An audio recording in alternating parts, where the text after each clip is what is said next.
El Grand Texan Hotel en Houston era un universo de silencio y lujo calculado. Sus pasillos, cubiertos por alfombras tan gruesas que absorbían el sonido de los pasos más apresurados, se extendían como arterias silenciosas conectando suites que costaban más por noche que el salario mensual de quienes las limpiaban. El aire olía a una mezcla sutil de cera para mármol y una fragancia floral anónima, un aroma diseñado para ser agradable pero inolvidable, como el propio personal. Obras de arte minimalistas colgaban en paredes de tonos neutros, observando con indiferencia el desfile de huéspedes adinerados y el movimiento casi invisible de los empleados uniformados. Era un ecosistema de contrastes marcados, donde el poder se manifestaba en la prisa y el servicio en la discreción. En este ambiente de frialdad profesional, las interacciones humanas eran transacciones efímeras, desprovistas de cualquier calidez genuina. Un simple intercambio de servicios por dinero. Ricardo Castillo regresó a su suite presidencial sintiendo el peso de una reunión fallida sobre sus hombros. El traje de diseñador, que normalmente le confería un aura de control inquebrantable, hoy se sentía como una armadura demasiado pesada. Buscó en la mesita de noche su reloj suizo, una pieza de edición limitada heredada de su padre y valorada en más de $50,000. No estaba allí. Un pánico helado le recorrió la espalda, seguido de una oleada de ira y desconfianza. Su mente, condicionada por años de traiciones en el mundo de los negocios, no buscó explicaciones lógicas, sino un culpable inmediato. Y en esa habitación impecable, solo una persona había entrado y salido mientras él no estaba: la recamarera. La idea se arraigó en su cabeza con la certeza de un hecho irrefutable, un prejuicio que no necesitaba pruebas para convertirse en verdad. Con una determinación fría, Ricardo bajó al vestíbulo. El espacio, normalmente un remanso de calma, se convirtió en el escenario de su furia contenida. Se acercó al mostrador de recepción, donde el gerente lo recibió con una sonrisa profesional que se desvaneció al ver la expresión en su rostro. Sin bajar la voz, ignorando las miradas curiosas de otros huéspedes, lanzó su acusación con la precisión de un cirujano. «La mujer que limpió mi habitación me ha robado», declaró. Su voz cortante como el cristal. «Robó un reloj de mi propiedad. Exijo que llamen a la policía inmediatamente». El gerente palideció, tartamudeando una disculpa mientras intentaba calmar la situación. Pero Ricardo fue inflexible. La humillación pública había comenzado, y su víctima ni siquiera estaba presente para defenderse, un detalle que para él era completamente irrelevante. Llamaron a Elena Ramírez al vestíbulo bajo un pretexto vago. La mujer de 60 años, cuyo uniforme siempre estaba impecable como reflejo de su orgullo profesional, se acercó con la calma que le daban 2 décadas de servicio en ese mismo hotel. La acusación la golpeó como una fuerza física, arrebatándole el aire y el color del rostro. Se quedó inmóvil, rodeada de miradas que la juzgaban, con el dedo acusador de Ricardo apuntándola no con la mano, sino con el peso de sus palabras. No lloró ni gritó. En su lugar, levantó la cabeza y fijó su mirada en él. Sus ojos, profundos y habituados a una vida de dificultades, no mostraban miedo, sino una herida inmensa y una dignidad inquebrantable. Fue una negación silenciosa, un testimonio de inocencia más poderoso que cualquier palabra, que plantó la primera y diminuta semilla de duda en la mente del hombre que acababa de destrozar su honor. La policía llegó sin el estruendo de las sirenas, una deferencia reservada para lugares como The Grand Texan. 2 detectives, de traje y con expresiones impasibles, condujeron a Elena a una pequeña oficina administrativa, un espacio impersonal con una mesa de formica y sillas incómodas. Ricardo fue instruido a esperar afuera, pero la puerta quedó entreabierta, permitiéndole observar la escena. Vio cómo Elena se sentaba con la espalda recta, sus manos encallecidas y limpias descansando sobre su regazo. No había temblor en ellas, ni lágrimas en sus ojos. Respondía a cada pregunta con una voz suave pero firme, una cadencia tranquila que contrastaba violentamente con la tormenta de acusaciones que se cernía sobre ella. Cada negación serena, cada mirada directa a los ojos del oficial, era un pequeño cincel que golpeaba la armadura de certeza de Ricardo, resquebrajándola poco a poco. Él la observaba, pero no la veía realmente hasta ese momento. No veía a la empleada, la figura anónima de su prejuicio, sino a una mujer mayor, con la dignidad grabada en las líneas de su rostro. Sus ojos, profundos y claros, contaban una historia que ninguna acusación podía borrar. Eran los ojos de alguien que había navegado por las tormentas de la vida sin perder el rumbo. Ricardo sintió una punzada de incomodidad, una sensación extraña que no supo identificar al principio. Era la duda, un veneno para un hombre que había construido su imperio sobre la base de decisiones rápidas e instintos implacables. Por primera vez, se preguntó si su instinto, esa brújula que nunca le había fallado en los negocios, lo había guiado esta vez hacia un acto de crueldad irreparable. La historia de Elena no estaba escrita en libros de contabilidad ni en informes de mercado, sino en las cicatrices invisibles de una vida de sacrificio. Viuda desde hacía más de 30 años, había criado a su única hija, Sofía, trabajando turnos dobles, fregando suelos y tendiendo camas para que nunca le faltara nada.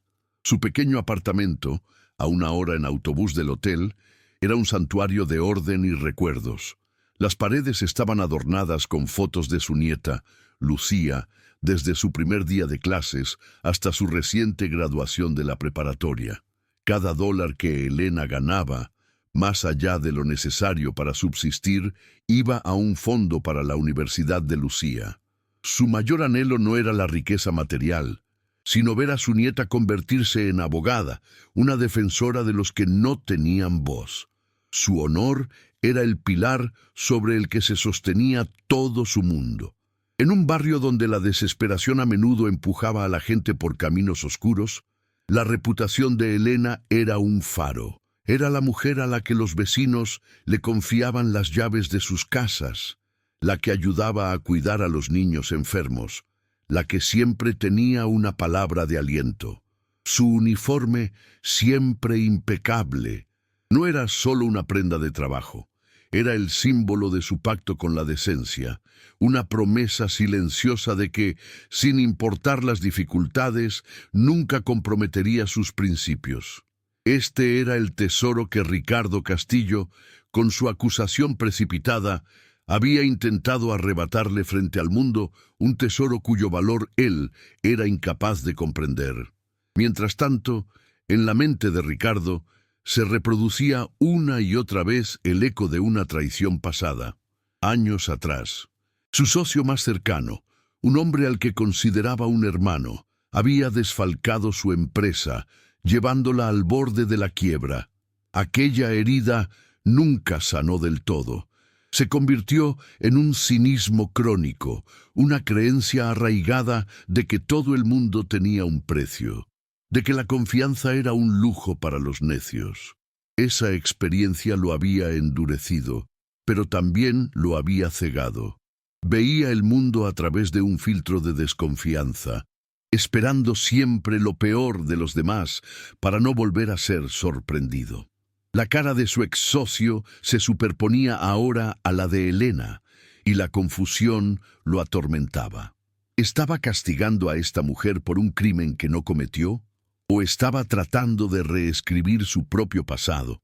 La calma de Elena en aquella sala de interrogatorios era un espejo que le devolvía una imagen de sí mismo que no quería ver, la de un matón.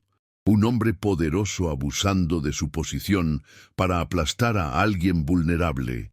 La dignidad de ella no era desafiante ni arrogante. Era una fuerza tranquila, una afirmación de su ser que no necesitaba validación externa. Esta confrontación silenciosa era más devastadora que cualquier grito o acusación. Ricardo comenzó a sentir el peso no de un reloj perdido, sino de una injusticia monumental. La certeza que lo había impulsado al vestíbulo se desmoronaba, dejando en su lugar un vacío helado de vergüenza y el pánico creciente de haberse equivocado de una manera catastrófica. Es en estos momentos de fractura, cuando las certezas que nos sostienen se rompen, que se revela la verdadera fibra de una persona. Y si crees que compartir estas historias de fortaleza silenciosa puede inspirar a otros, tu suscripción nos ayuda a seguir trayendo a la luz relatos como el de Elena. La maquinaria burocrática del hotel se puso en marcha con una eficiencia impersonal. Siguiendo el protocolo, la gerencia suspendió a Elena de sus funciones mientras durara la investigación. La noticia se esparció por los pasillos de servicio como un reguero de pólvora, transmitida en susurros de indignación y miedo. Sus compañeros, que la conocían desde hacía años, no podían creer la acusación. Veían en su suspensión un reflejo de su propia vulnerabilidad. Si podían hacerle eso a Elena, la empleada más honesta y dedicada, entonces nadie estaba a salvo. Un manto de desconfianza y resentimiento cayó sobre el personal, rompiendo la fachada de armonía profesional que el hotel se esforzaba tanto por mantener. La humillación trascendió las paredes del hotel. Sofía, la hija de Elena, recibió una llamada del gerente. La voz al otro lado de la línea era cortés, pero firme, explicando la situación, con eufemismos corporativos que no lograban ocultar la brutalidad del mensaje. El mundo de Sofía se detuvo. Su madre, el epítome de la integridad, acusada de ser una ladrona. La vergüenza la quemó por dentro, seguida de una oleada de furia protectora. Tuvo que explicarle la situación a su hija Lucía, cuya admiración por su abuela era infinita. La familia, unida por lazos de amor y respeto, se vio de repente asediada por una mancha que no les pertenecía, una sombra proyectada por la desconfianza de un hombre rico y poderoso. Los detectives comenzaron su trabajo, revisando metódicamente horas de grabación de las cámaras de seguridad. Analizaron cada pasillo, cada entrada y salida, cada rincón del hotel captado por los lentes vigilantes. El proceso era lento y tedioso, un rompecabezas de imágenes silenciosas que debían encajar para revelar la verdad. Para Ricardo, cada hora de espera era una tortura. Se encerró en su suite, ahora un recordatorio palpable de su error potencial, y se negó a contestar las llamadas de su oficina. La fusión empresarial, que antes consumía todos sus pensamientos, parecía trivial en comparación con el desastre humano que había provocado. El miedo a estar equivocado era ahora más grande que el miedo a haber sido robado. Elena, por su parte, esperó en su pequeño apartamento. No encendió la televisión ni respondió las llamadas de vecinos preocupados. Se sentó en su sillón favorito, el que daba a la ventana, y observó el ir y venir de la vida en la calle. No rezaba pidiendo justicia, porque su fe no se basaba en transacciones divinas, simplemente esperaba, sostenida por la certeza de su propia verdad. Sabía que no había hecho nada malo, y esa convicción era su único refugio en medio de la tormenta. Sin embargo, una angustia silenciosa se instaló en su corazón. ¿Qué pasaría si no encontraban pruebas de su inocencia? ¿Cómo reconstruiría un nombre y un honor que habían tardado 60 años en forjarse? Al final de la tarde, el teléfono sonó. Era uno de los detectives. Su voz era neutra, pero había un cambio de tono inconfundible. Señora Ramírez, señor Castillo, les pedimos que regresen al hotel. Tenemos una actualización sobre la investigación. El mensaje era simple, pero sus implicaciones eran enormes. Para Elena era un rayo de esperanza o la confirmación de su peor pesadilla.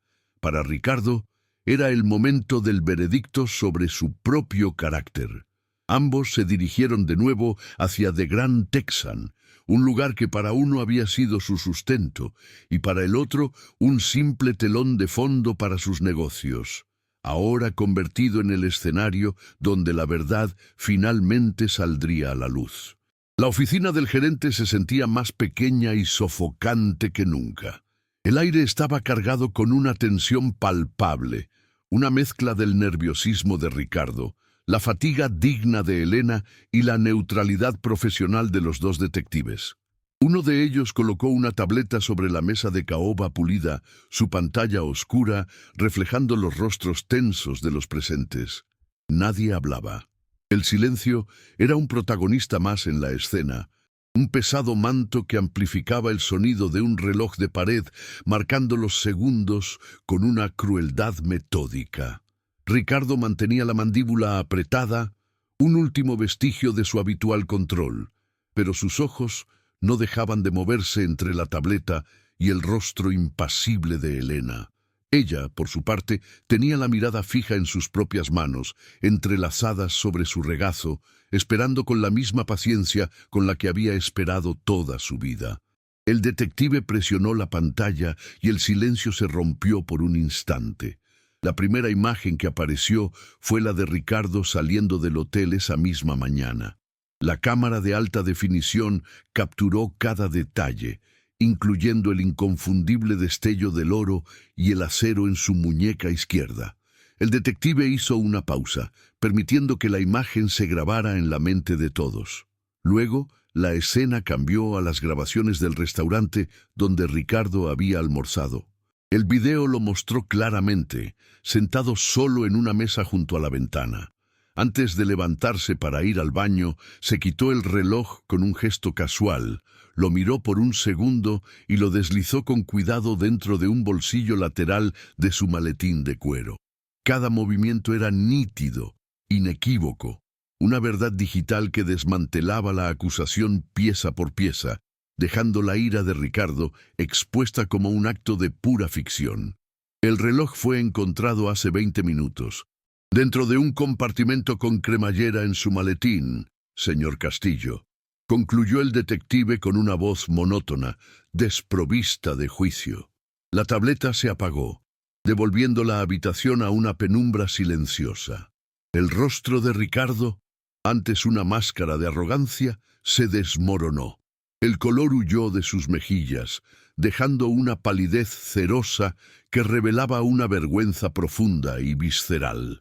Era como si el hombre que había entrado en esa habitación, el CEO implacable, se hubiera evaporado, reemplazado por un extraño frágil y desnudo.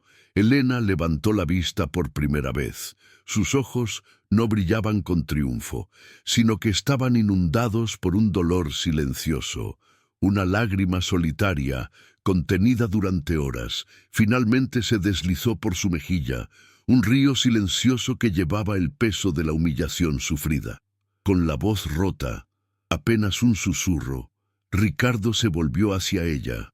«Yo lo siento», balbuceó, las palabras sonando huecas, insuficientes, una ofrenda patética ante la magnitud del daño causado. Elena lo miró directamente, y en esa mirada no había odio, solo una tristeza infinita y una fuerza inquebrantable. Con una voz suave pero que resonó en cada rincón de la habitación, ella le respondió: «Señor, su reloj tiene un precio, mi honor, no, y ese casi me lo quita para siempre». Y es en esa verdad, tan simple y tan devastadora, donde a veces encontramos la fuerza para cambiar.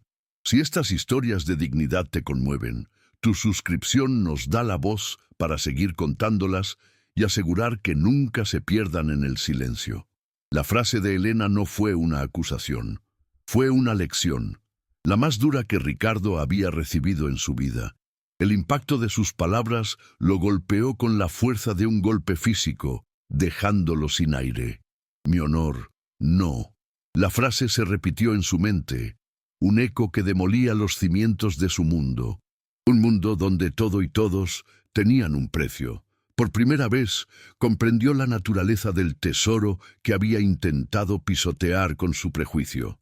No había robado un objeto, Había intentado robarle el alma a una persona, su identidad, el legado de toda una vida construido sobre la base de la integridad. Se quedó allí, inmóvil, el hombre más poderoso de la sala convertido en el más pequeño, ahogado en una vergüenza tan profunda que le quemaba por dentro. No había nada que pudiera decir, ninguna suma de dinero que pudiera ofrecer para reparar el abismo que acababa de abrir.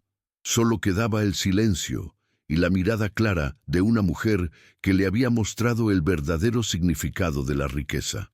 A la mañana siguiente, Ricardo Castillo hizo algo que nunca había hecho en su vida. Mostró su vulnerabilidad en público. Reunió a todo el personal del hotel en el gran salón de eventos, desde los gerentes hasta el último de los ayudantes de cocina, con Elena a su lado, no como acusada, sino como invitada de honor. Él relató los hechos con una honestidad brutal, sin omitir el papel que su arrogancia y prejuicio habían jugado.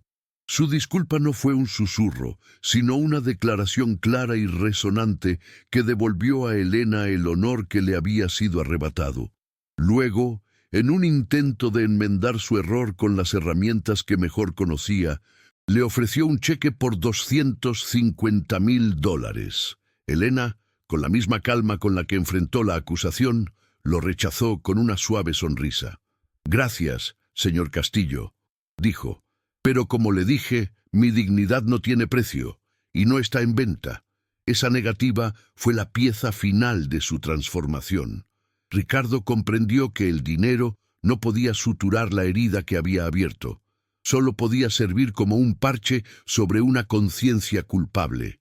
Pasó la noche en vela, no pensando en fusiones ni en acciones, sino en el rostro de Elena y en los miles de trabajadores como ella, invisibles, vulnerables, cuyas vidas podían ser destrozadas por el capricho de un hombre poderoso. Vio un camino claro, una forma de convertir su vergonzoso error en un legado de cambio. A la semana siguiente, sus abogados estaban redactando los estatutos de una nueva organización sin fines de lucro, la Fundación Ramírez para la Defensa del Trabajador. Su misión era simple, pero revolucionaria: ofrecer asistencia legal y financiera gratuita a cualquier empleado de bajos ingresos que enfrentara acusaciones injustas en su lugar de trabajo, dándoles la voz que Elena nunca necesitó alzar. Cuando Ricardo le presentó la propuesta a Elena, no lo hizo como un magnate ofreciendo caridad, sino como un hombre pidiendo guía. Le pidió que formara parte del consejo directivo, no como una figura decorativa, sino como el alma de la fundación. Quería que su sabiduría, su integridad y su inquebrantable sentido del honor fueran la brújula que guiara cada decisión. Elena aceptó. Vio en esa oportunidad no una recompensa para sí misma, sino una promesa para los demás. La fundación se convirtió en un puente inesperado, nacido de un momento de humillación, que ahora conectaba el mundo de poder y privilegio de Ricardo con el universo de trabajo y dignidad de Elena. Juntos, comenzaron a construir algo que era mucho más valioso que un reloj suizo: un refugio para la justicia. 3 años después, la sede de la Fundación Ramírez era un lugar bullicioso y lleno de esperanza. Ricardo, ya sin la armadura de sus trajes de diseñador, conversaba con una calidez genuina con un joven conserje, asegurándole que no estaba solo. Elena, jubilada del hotel, pasaba sus tardes allí como consejera, su sola presencia una fuente de calma y fortaleza para quienes llegaban con el corazón encogido. En una de las oficinas, una joven estudiante de Derecho revisaba documentos con una concentración feroz. Era Lucía, la nieta de Elena, realizando sus prácticas en la fundación, inspirada por la historia de su abuela para convertirse en la defensora que ella siempre soñó.